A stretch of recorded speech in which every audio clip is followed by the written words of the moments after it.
Hello everyone. It's an honor to have the opportunity. My name is Akemi. I'm a PhD student in psychology at Osaka Metropolitan University. I'm going to be speaking to you about my research titled The Similarity of Musical Subcultures Across Different Nations, Heavy Metal Fans as a Global Tribe. Hope you enjoy my presentation. Before I start, although I will try to speak English slowly, if my English is difficult to understand due to my English skills, I'd like to apologize to you. Right, let me start my presentation. Here's the agenda. To begin with, I will talk about myself, the purpose of this presentation, and research background. Then, I will mention research question, hypothesis, and detail the research method.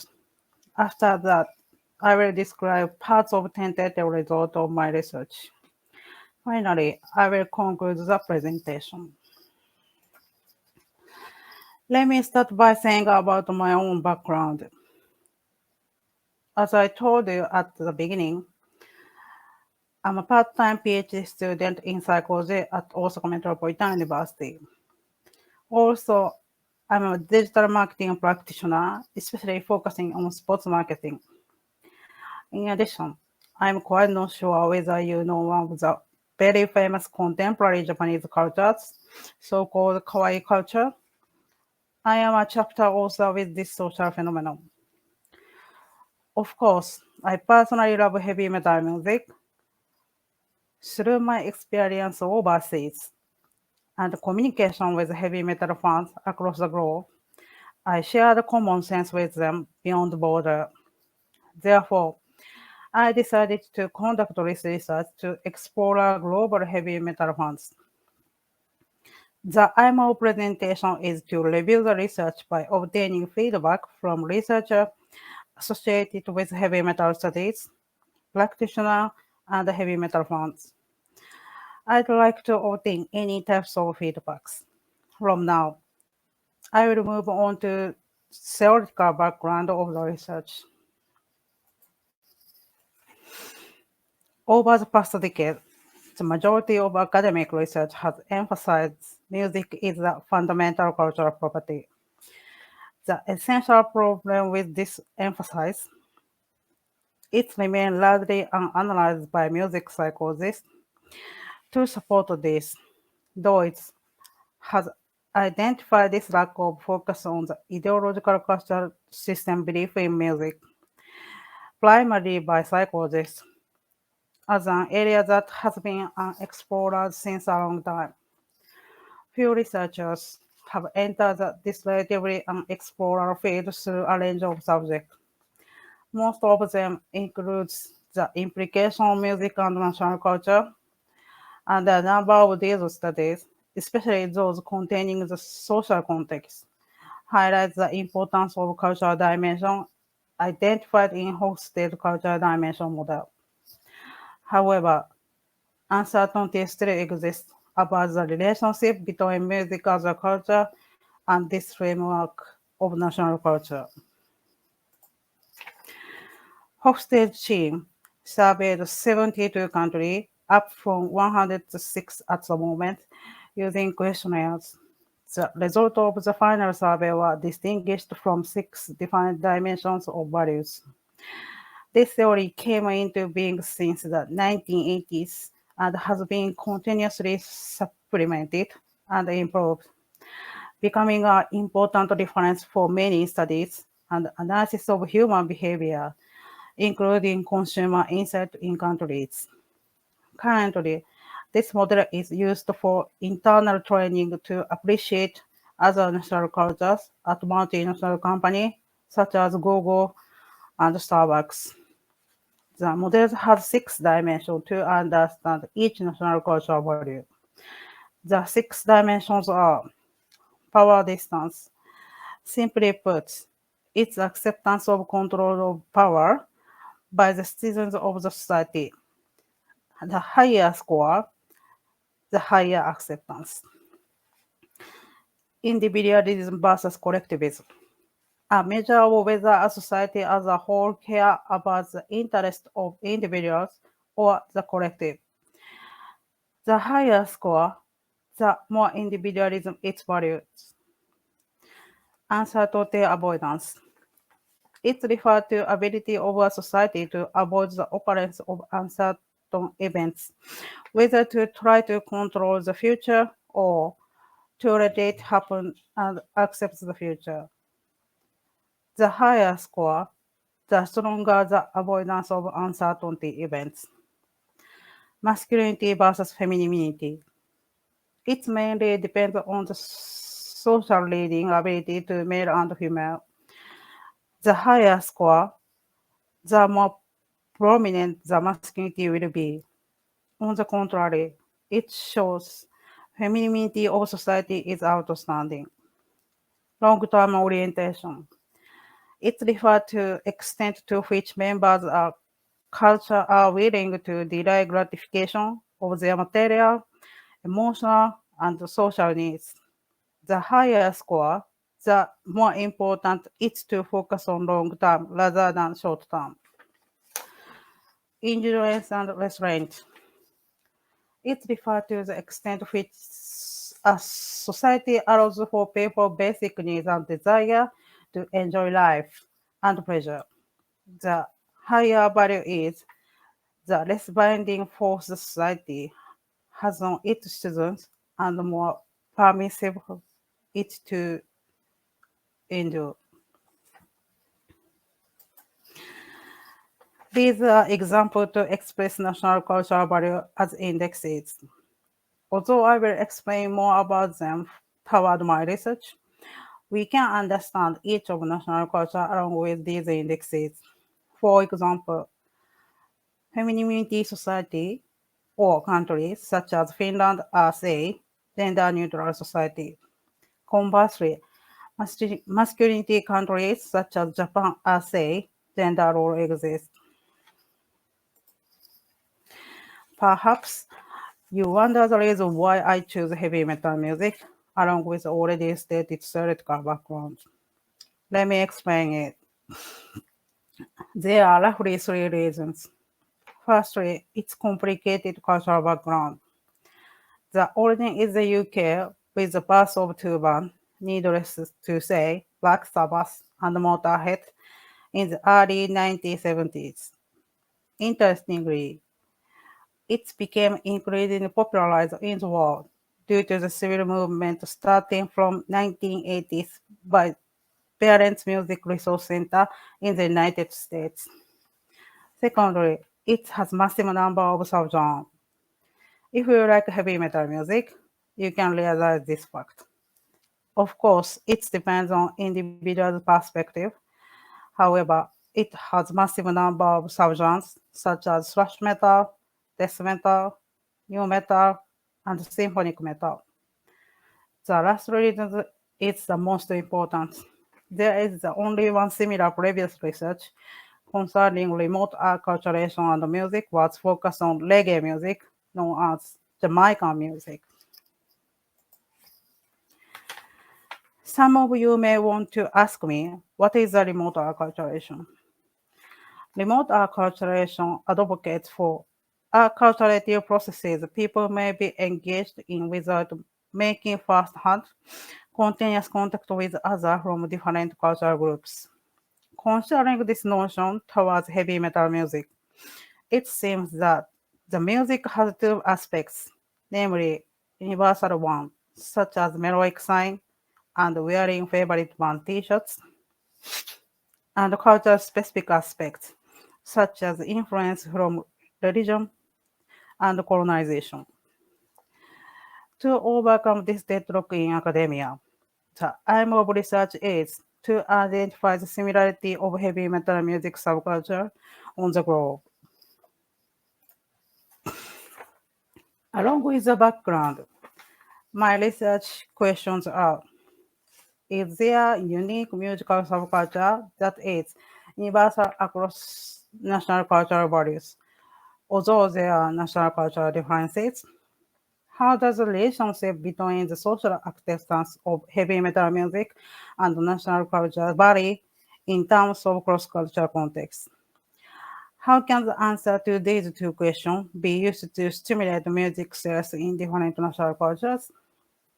This time, I will mention question 1 and 3 with tentative results. Based on these questions, my hypotheses are there is a unique and universal subculture toward heavy metal music that transcends national borders. If it is not supported by the result, it shall be dismissed. Although the independent music subcultures exist, it's more difficult to overcome the social acceptability of the music genre in collectivist nation than in individualist one. According to the Moser and Hofstede, it's the best way for researchers to use the IDV index when trying to identify the similarity and dissimilarity of internationalizing service and products involved with socializing activity. From this point of view, I will employ the IDV index as an outcome variable in this study because of features of consumer behavior in low IDV scale from marketing perspective, namely caring for reputation toward music genre based on social network as a primary information resource, and a judgment toward object by familiarity with watching TV more. Let's now take a look at detailed research methods. Participant recruiting is snowboarding sampling, relatively random, from SNS such as Facebook, Twitter, and Instagram, including retweet and or share by heavy metal influencers, my friends, and the scholarly network, these academic group, and so on. Procedure. Participants answered 50 questions on the internet, including demographic questions such as nationality and age group, image colors of heavy metal music, musical identity, national cultural value, and the degree of social acceptance.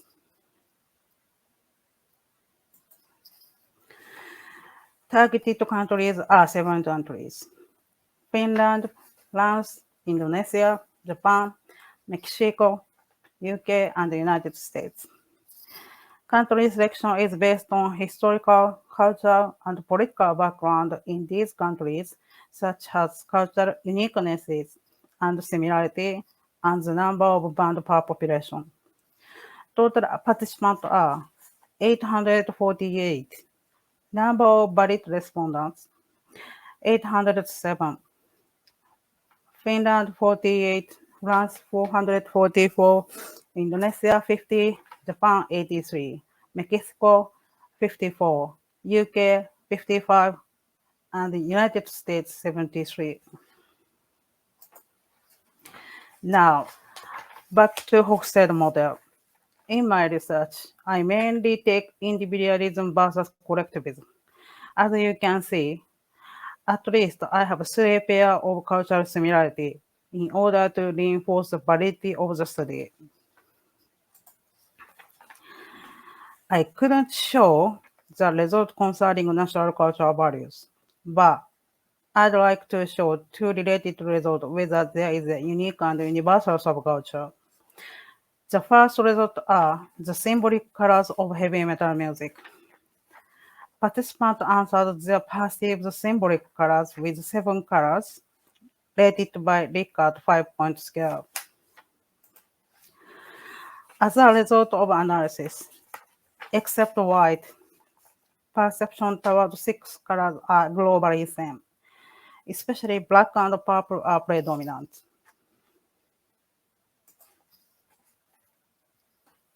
Additionally, black can be said the most popular color among metalheads. In an opposite way, many metal fans seem to internationally not perceive yellow as a symbolic color. Musical identity is the second result of my research. participant answered how the music matters, such as expressing who I am and self-image, linkage between the evaluation of music by others and their own evaluation, and whether they believe to be a typical types of member among heavy metal subcultures. Interestingly, musical identity are globally same, and the predominant identities are expressing who I am and self-image. Moreover, as you can see, many metalheads seem to believe the music is an important reflection of who I am and part of my self-image.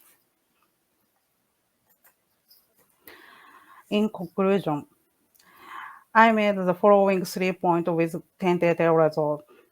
First, it's like to be a music subculture that transcends national cultural value. I will examine this possibility with collected data and Hofstede's six-dimensional model.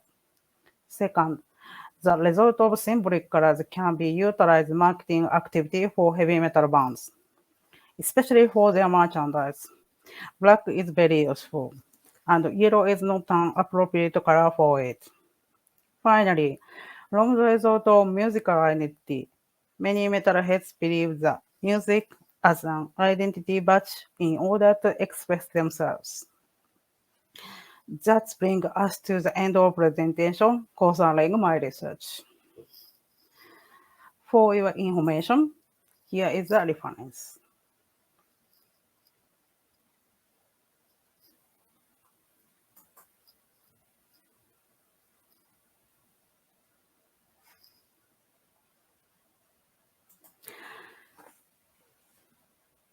I have been working on this topic for a long time and different handle has been close to achieve this result, which is the reason the report is here.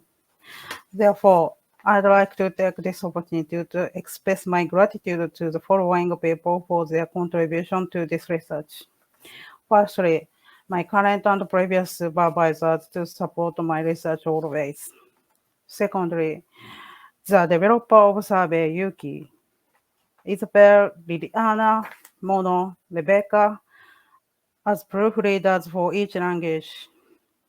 I am sure that I couldn't conduct research without all of you.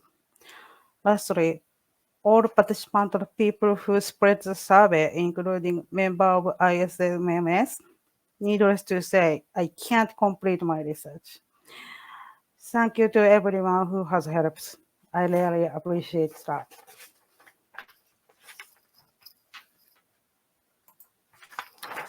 All right, that's all for my presentation. Thank you so much for your interest and attention.